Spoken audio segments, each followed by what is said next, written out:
We are live. Okay, welcome to episode 6 of the Women of Kona. I am here in our Breezeway studio that we just came and took over here in Kona with the lovely Kelly O'Mara. Hi, Kelly. Hi, Sarah. As if we haven't been together all week. So, Kelly is the former editor-in-chief of Triathlete Magazine and the founder of Triathlon-ish, which we will discuss later. Okay. You were supposed to bring the banter. So far, you're letting me down. I was waiting to do your whole top of the show thing. Fair enough. Okay, we want to thank our sponsors, Kerr Sports, That's It, Try Hard, USAT, and the Outspoken Summit. We also wanted to give a reminder for those who don't know, we are running a contest this week, which closes in a couple days, right? October on the 7th. Okay, so there's $2,000 worth of prizes in the contest, and there are 8 chances to win. So some of the great prizes are a free entry to the Outspoken Summit. We have a 3-month supply of That's It bars, which are these amazing fruit bars we've been eating all week, just dried fruit bars. We have a foot, so some kind of the foot bundle from. Wait, you read the active foot bundle from Try Hard. I feel like that's really good for triathletes. And we love our Try Hard products. We also have gift certificates to the Feisty shop. We have Form goggles, $200 plus the subscription there. So lots of prizes to be won. You can enter by going to the link in the bio of our Instagram page, and we will also throw the link in our show notes. Okay, so coming up on the show, Kelly and I are going to talk about what is happening this year in Kona, the things that have changed, the numbers. We're going to talk about the women's race, our favorites, our picks, and the concerns and challenges with the new format after this.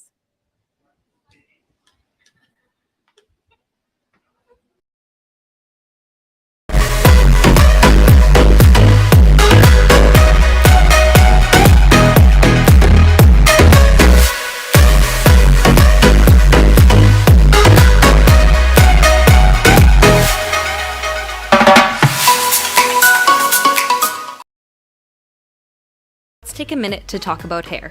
If you do triathlon, you've probably asked yourself questions like, what's the best way to wear my hair during a race? How can I keep my hair healthy and hydrated? And how can I avoid my hair ending up in a giant knot? Enter Try Hard. Try Hard has pre- and post-swim solutions designed to reduce the absorption of pool and ocean chemicals into your hair. We love using Try Hard's pre- and post-swim conditioner before and after every swim to keep our hair feeling great. Try Hard also has a bunch of other products useful for triathletes, like their after swim body wash and recovery bath salts, which have been a hit with the Feisties.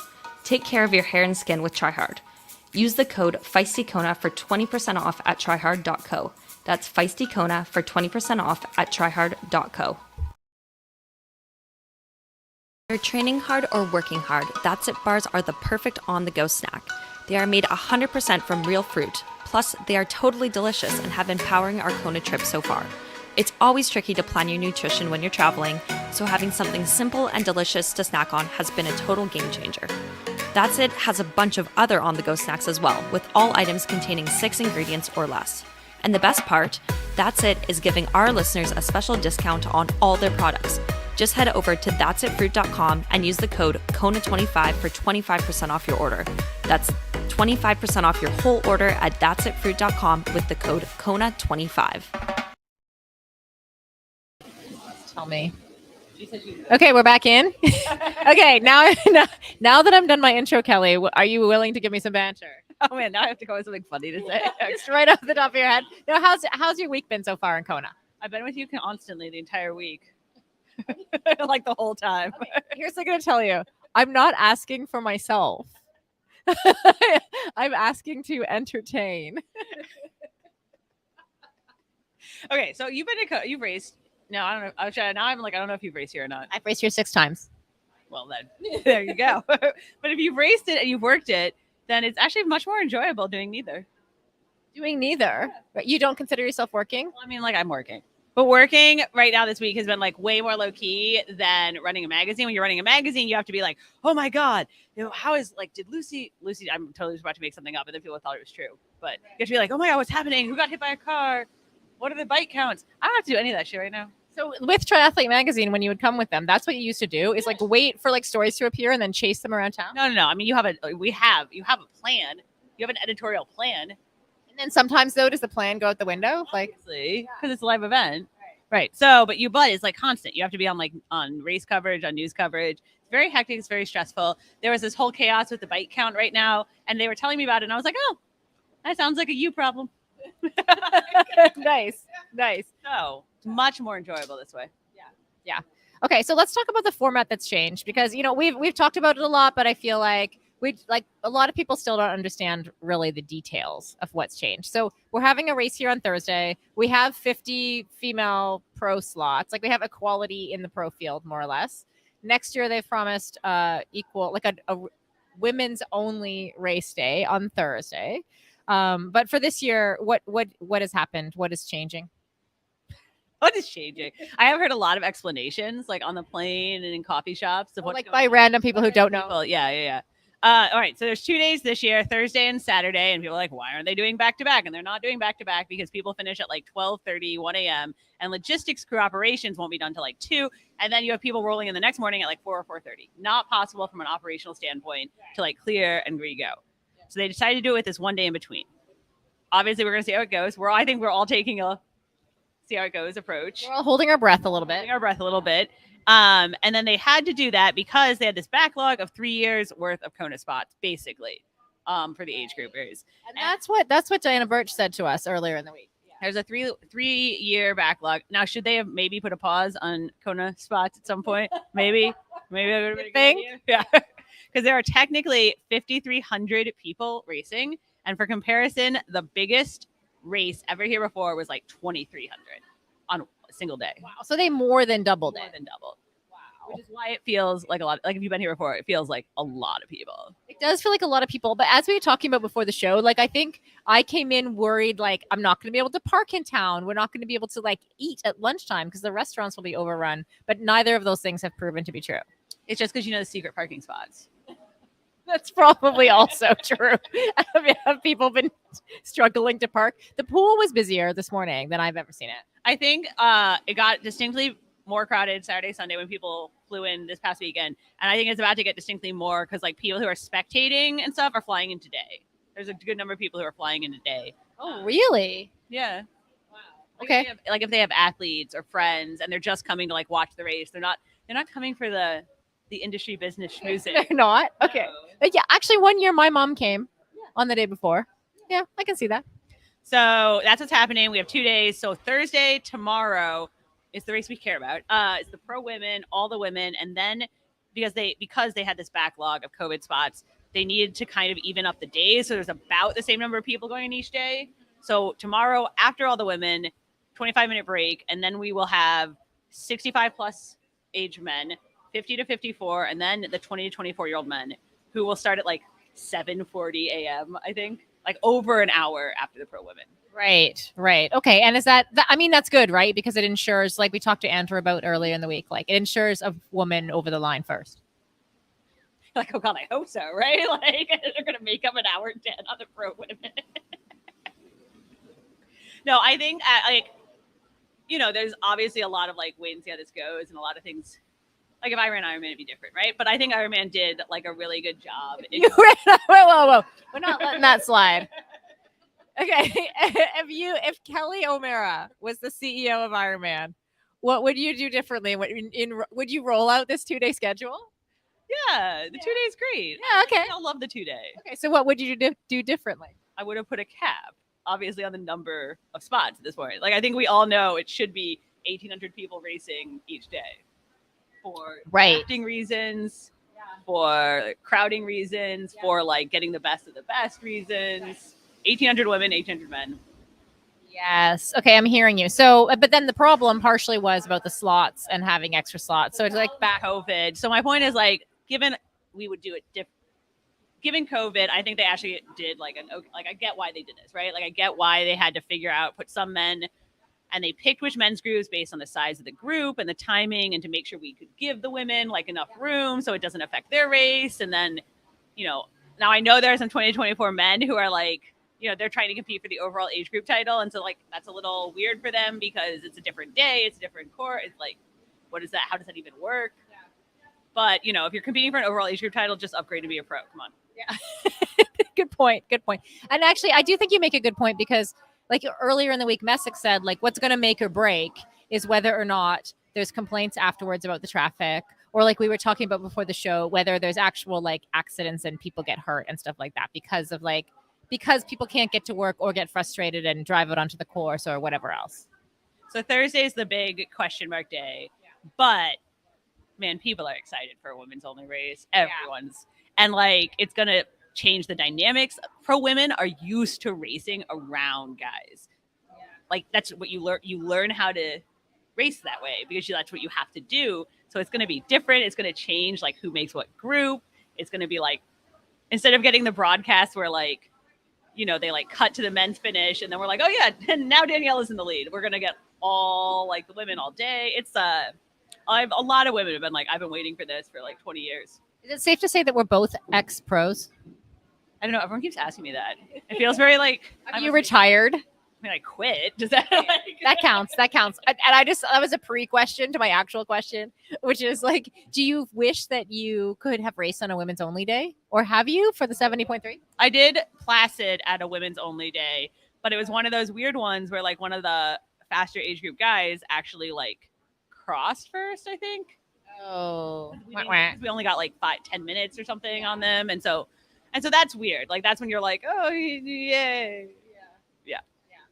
I kind of wish I could be part of a women's only day, especially even next year with all women on the course.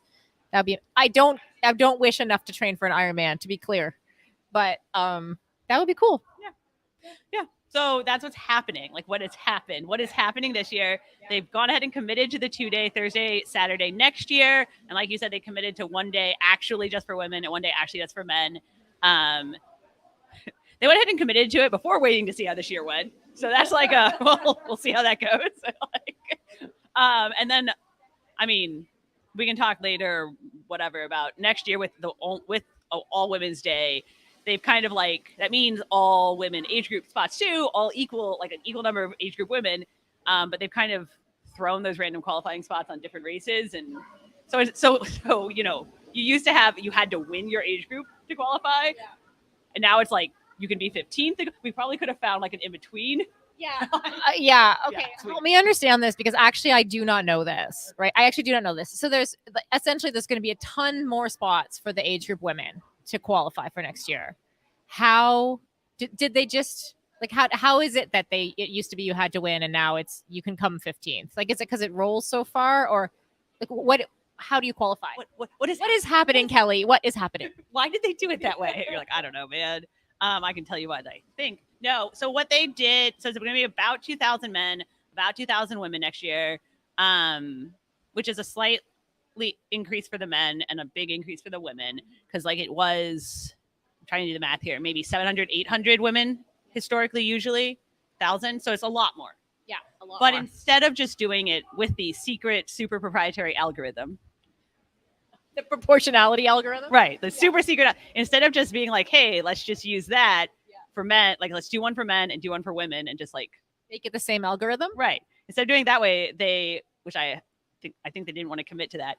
They are doing 100 women for try spots at random races. So they have a list of like 12 or 13, something like that, races that get these extra 100 spots, which then makes those races like, instead of having 15 or 20 spots or whatever it was before, now they have like 120. So it's like, this is crazy. And then, and so then it's a little wacky, because then you have these, like, an age group ends up with 7, whereas they used to have 1. Right. Okay. That's weird. Right. Okay. So by not doing the qualification system the same way as the men qualify, that allows them to change it, maybe, if they need to. Now you're asking for wild speculation. This is a wild speculation, but I was just like, why don't we just say that, like, so like that it's the same old algorithm, the secret algorithm of proportionality that they've used to decide the qualification. Like, I don't know why, but I know that you don't know. I don't know. I can't get in their head. I don't know, but that's now creating this thing, obviously, where people are like, well, 15th place woman at Ironman Chattanooga gets to go to Kona now. Now Kona's getting watered down. It's not going to be fair. Women who shouldn't be there shouldn't be. And you're like, well, that's now we've created this problem. Yeah. Okay. So that's all very interesting, and it's going to be interesting to watch. Yeah. Well, fascinating to us. Um, if we have folks watching, if you want to ask a question of the lovely Kelly O'Mara, please type it in the in the whatever in the chat, or as a comment on the video, and the lovely Ella will see it, and she will let us know your question. Okay, Kelly, let's talk about like the actual race, the women who are racing, our favorites. Shall we do some picks? Oh yeah. Okay. Okay. What if you said, okay, but you can't pick Daniela? You can't pick Daniela. Well, you have to say why you're picking the people. No, okay. Okay. So I guess, yeah, we should talk about who's racing. Overwhelmingly, Danielle is the favorite. I mean, we talk a lot. People throw around like GOAT, Jan Frodeno. I was looking at the stats and like, I know she didn't dominate at as wide a range of distances as he has, but like, shit, man, she's won 5 70.3 titles, 5 Ironman titles. I know. That is insane. Yeah. That's a lot of winning. And then people wrote her off and she came back. Yeah. Mm-hmm. Yeah. So it's kind of nuts, actually. Yeah, that's what we talked about yesterday. I think we mentioned it on the show yesterday that like I feel like there are some other women with like Daniela level talent coming through, but they don't have Daniela experience yet. So that's why I would still bet on Daniela. I also think like, and this is like, women's sport has progressed through the decades, etc. Daniela has won those titles in an era when like it was a lot harder to win that many titles for the women. Right. Then previous then previous 6-time winners or whatever, multiple time winners. Yeah. Because it's very deep now. Yeah. So anyway, Danielle is my favorite, obviously. I told someone I think she has like an 80% chance of winning, and they said that's probably right. Because obviously she would get stung by like 6 jellyfish this year. She still won after 1, so it'd take a few. It would take like a pack of jellyfish stinging her to take her down. No, I agree. I was at 80% too. Yeah. I mean, technically, I think the odds have her at like a 40-something% chance, but for statistical odds, that's still the odds that we made up in our heads. We're at 80. Okay. Okay. So who else do you have on the podium? So then I think Laura Phillips, the only one who could really beat her if she doesn't have an off day. Obviously, if you have an off day, anything could happen. Do you think Kat Matthews could have had she been here? I love Kat, and you never know because Kat is like the best at pacing in the game. Like she like rides the line better than like anyone. I think Kat's had a really big year. So in some ways, like maybe she's getting the rest. Right. To come back big next year. Yeah. I mean, she did a 7.5-hour Ironman after second place at World Championships. Yeah. That sounds like a lot to me. Yeah, that is a lot.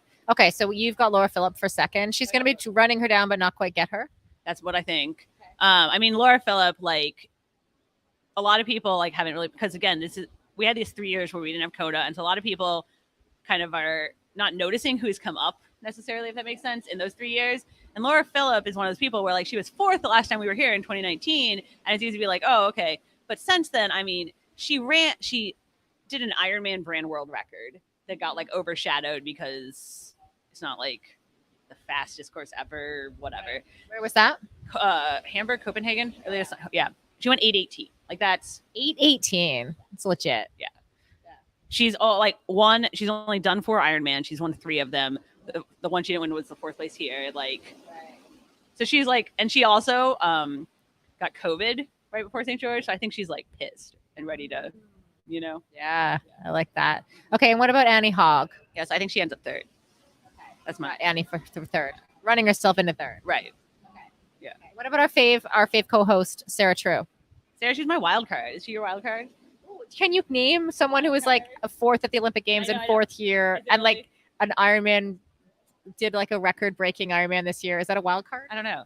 I mean, everyone here is like a fucking Ironman champion, right?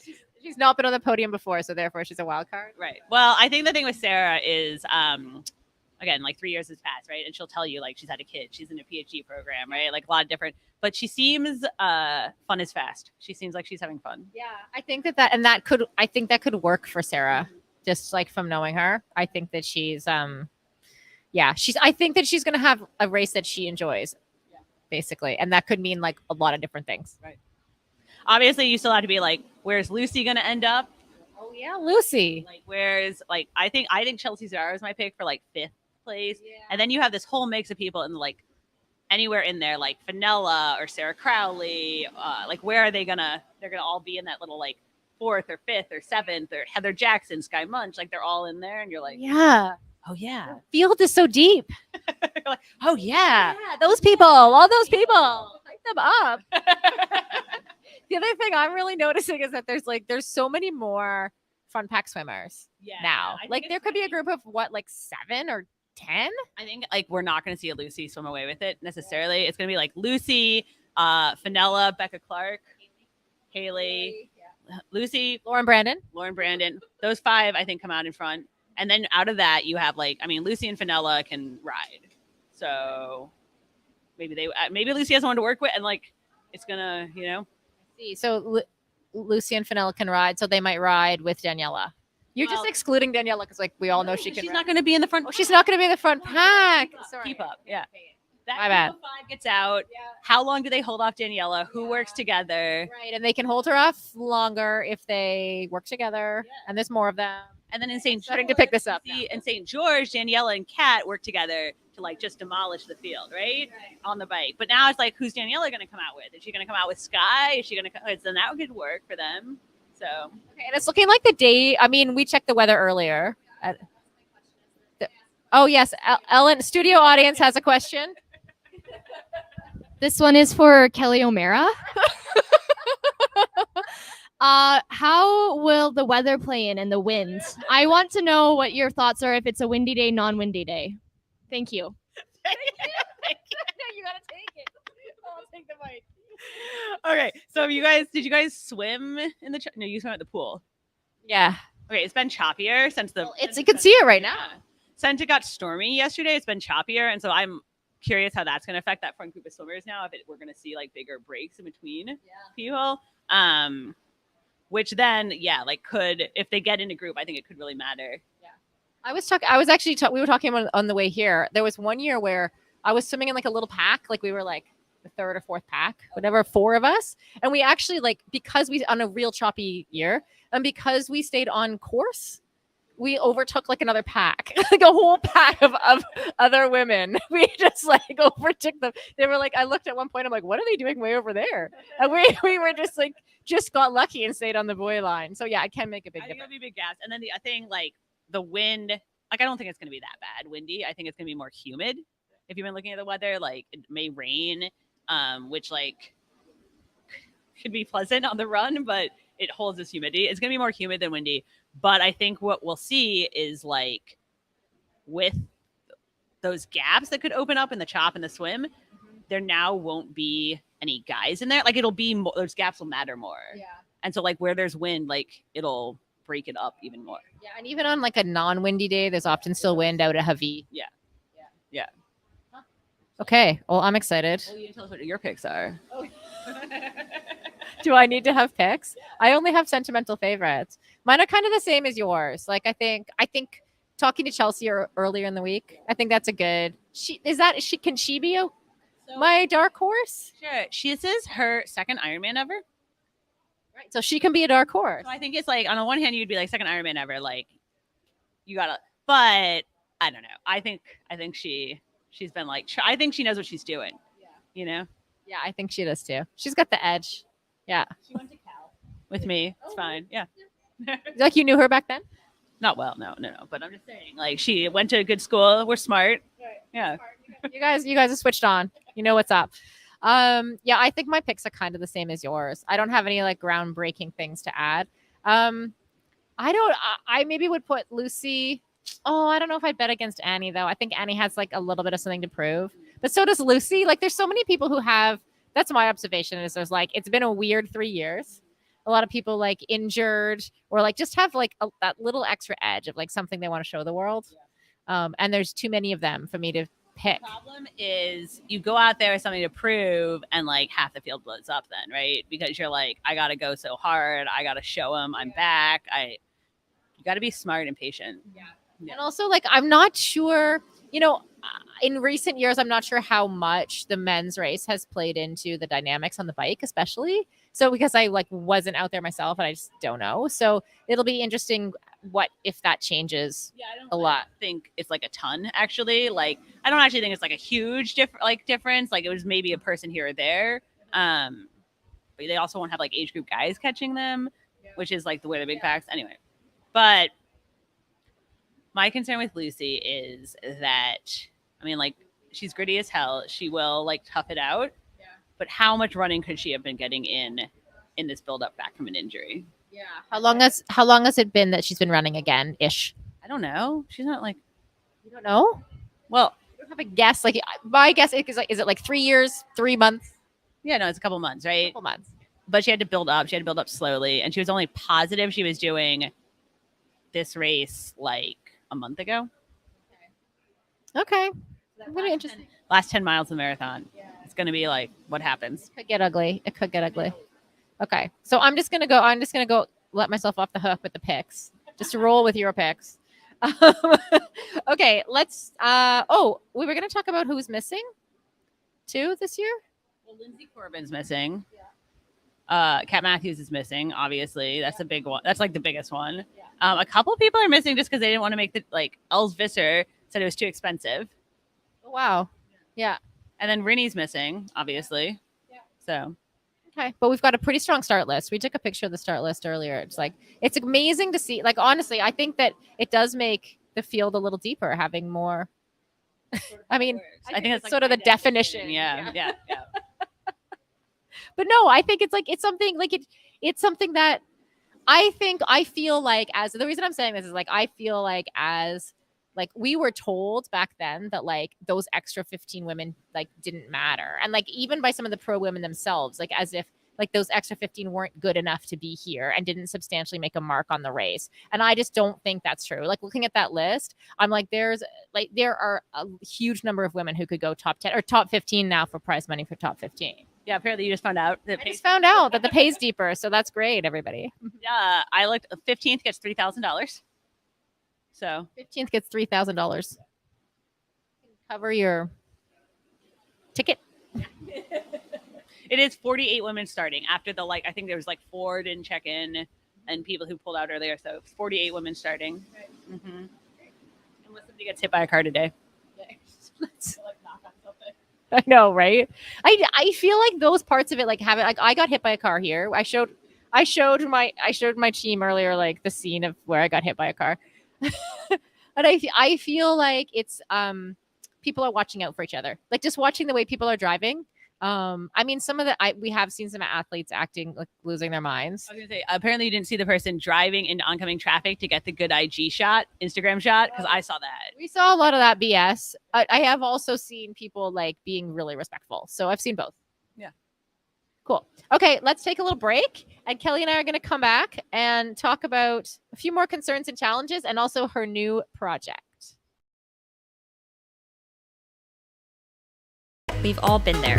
2 hours into a long ride, nowhere near finished, but totally uncomfortable. Shifting back and forth and standing out of the saddle in an effort to ease the pain down there. But bike shorts and tri-shorts should be comfortable. And that's why we are thrilled to have Core Sports as one of our sponsors. Core tri-shorts have a revolutionary seam-free chamois, which means no raised surfaces for chafing.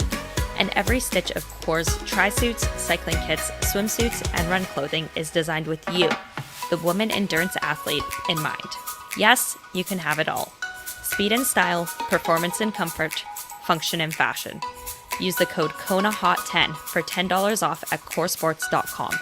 That's KONAHOT10 for $10 off at coresports.com. Think that winning an Ironman triathlon would be the hardest thing I've ever done. But after starting Feisty Media, I realized that starting, growing, and running a business is, in fact, the hardest thing I've ever done. There are so many decisions to be made, and by that I mean so many things to wake up in the middle of the night worried about. Like, how do I actually make money? How do I manage my business finances? How do I build an audience? How do I grow my team? How do I manage that team? Who do I ask for business advice? And then on top of that, I need to keep learning myself and build my own skills as an entrepreneur, as well as surround myself with other like-minded entrepreneurs that I vibe with. It's been an extremely rewarding journey for me so far, but it's also been extremely challenging. So if you can relate to some or all of what I'm saying, I invite you to join us in Tempe, Arizona this fall for the new and improved Outspoken Summit.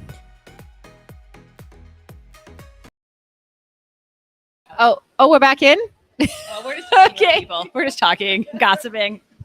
Just chatting. We had another couple dark horses surface. We did. You've never heard of Ruth Astle, apparently. Apparently, I'm a bit out of the loop. Ruth Astle is the defending age group champion here in Kona from 2019. Well, shout out to Ruth. And now she races pro because, as you should. And I think, part of the whole British contingent of like super good women who are like elevating each other. Whenever you talk to them and you're like, why are the Brits so good? They're like, I don't know. We all just train together. Right. And there's your answer. And we also had another dark horse from Ellen, Lisa Norden. Yeah, who could someday do damage to this race? Maybe not today, tomorrow. I thought she was closer to. I thought she was like retiring. Maybe I'm wrong. Oh, you think she's on the way out? She's just having some fun. Yeah, I don't know. Maybe I'm wrong. I mean, obviously she's gonna bike like crazy. So cool. Okay, Kelly, let's talk a little bit about, you have just launched a new, what do you call it? Business? We're calling it a thing. Is it a business? It's a business. Do you have to make money to be a business? You weren't on the mic. Do you have to make money to be a business? Well, I think at some point you need to make money. Yeah. Okay, so you just launched triathlon-ish with a cool tagline. All sports, no balls. All sports, no balls. Is that? I don't know. All sports, no balls. Okay, so tell us, what is triathlon-ish? Right. So right now it's just a newsletter that I send once a week with the triathlon-ish news that you want to know about. And we say ish because like ish, like it's like things that are like related to triathlon, but also triathlon. Yeah. So right now they're all triathlon without the ish. Because it's Kona. Yeah. So it's all Kona. Yeah. But usually it's like ish. So right now it's a weekly newsletter, and then we'll be adding things. We'll be adding a podcast, maybe some other writers, but we'll see, and possibly like those other ish sports in there, some more in-depth stuff. And people are struggling. People keep being like, I don't understand. It's struggling to understand what your project is. Do they know what a newsletter is? Possible. In all fairness, I think people struggle to find out what feisty is too. That's true. Do you need a TikTok and Reels team? I clearly am going to hire you guys. Like, we have one available.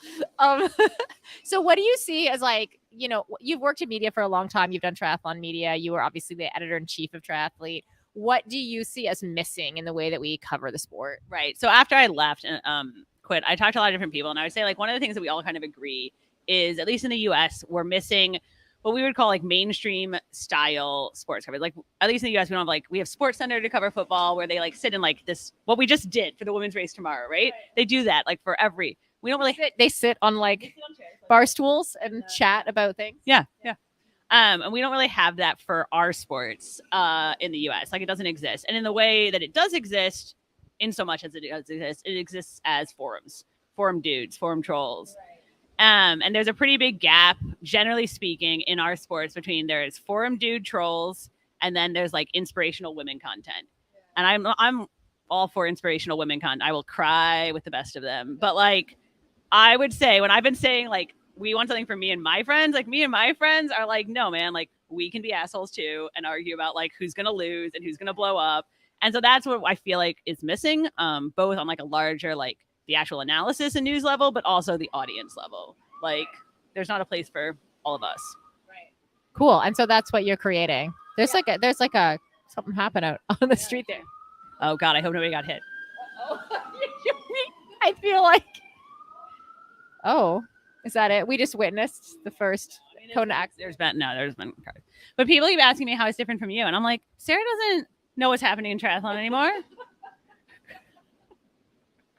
How is it different? Well, because you're not just covering the women, first of all.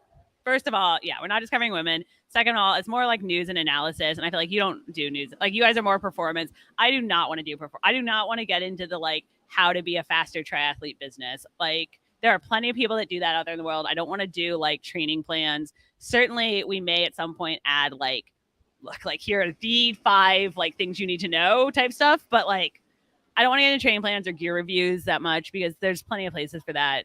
This is like news and analysis. Football doesn't debate like which is the best football. Right. From my understanding, I don't really Talk like like. Sports Center. It's not like how to be a better football player. No. Step 1, 2, and 3. Yeah, no. Right. What should I eat when I play basketball? No. You just got it. I'm hearing you there. Okay, this is going to be pretty cool. So how do people sign up for this? So triathlon-ish, ISH, triathlonish.com, and subscribe to the newsletter right now, which we're sending out weekly. We're doing special ones from Kona with the GOS, as I keep calling it. You guys were like, I don't know what you're talking about. I knew. Got to get the good GOS. Weekly newsletters right now, and then we'll be adding more things post Kona. I just wanted to get up and running before Kona, and we'll be adding things. I promised I would bring Sid back on the podcast to talk all the triathlon. And it's like start where you are, right? Like you write a kick-ass newsletter, and I think that's a great place for you to start. Yeah. Today we're discussing why we should create new legends and stories and athletes instead of old historic legends and stories. I read your newsletter this morning. Thank you for the link to our Instagram. I mean, that's what you guys are here for, right? For the gram. For the gram. Only for the gram. But what was my question now? Oh yeah. Okay, so if we are replacing those myths and legends, like like we're talking about like the old San Diego Guard kind of like what are the new myths and legends to replace them? I mean, I don't know that we all have them yet. I just think that like a lot of the apparatus around, and I like separate from like Kona and everything, like whether or not you like the race here, you like the island or whatever, a lot of the apparatus around selling triathlon's really old at this point. It's like 40 years old. And there's been a lot of things since then that are really cool. I listed a whole bunch of like really awesome races that like have happened in the last 20 years, not the last 40. I think the Norwegians are doing a pretty good job right now of making themselves like the current story. Like they're super funny, they're super fascinating. We just said like Daniela maybe statistically arguably is the greatest triathlete ever. Like we could just like talk about that, right? Like that's fine. I mean, Lucy's also like kind of amazing, right? I think if Kat had raced, like Kat Matthews is like setting herself up she could end up being like really awesome, right? Yeah. So there's people that is like right now, right here. And if you talk to the new guard, yeah, like there's a lot of young people that have come up in this last 3 years that are like a new guard for triathlon, and they don't have time for the past. Yeah, I hear that. Yeah. Kind of like Gen Z vibes. Like, is that what we're on? Is it Gen Z? I don't know. Okay. I'm just making that up. Just like bucket hats. Their bucket hats and their biker shorts. Yeah. Bucket hats.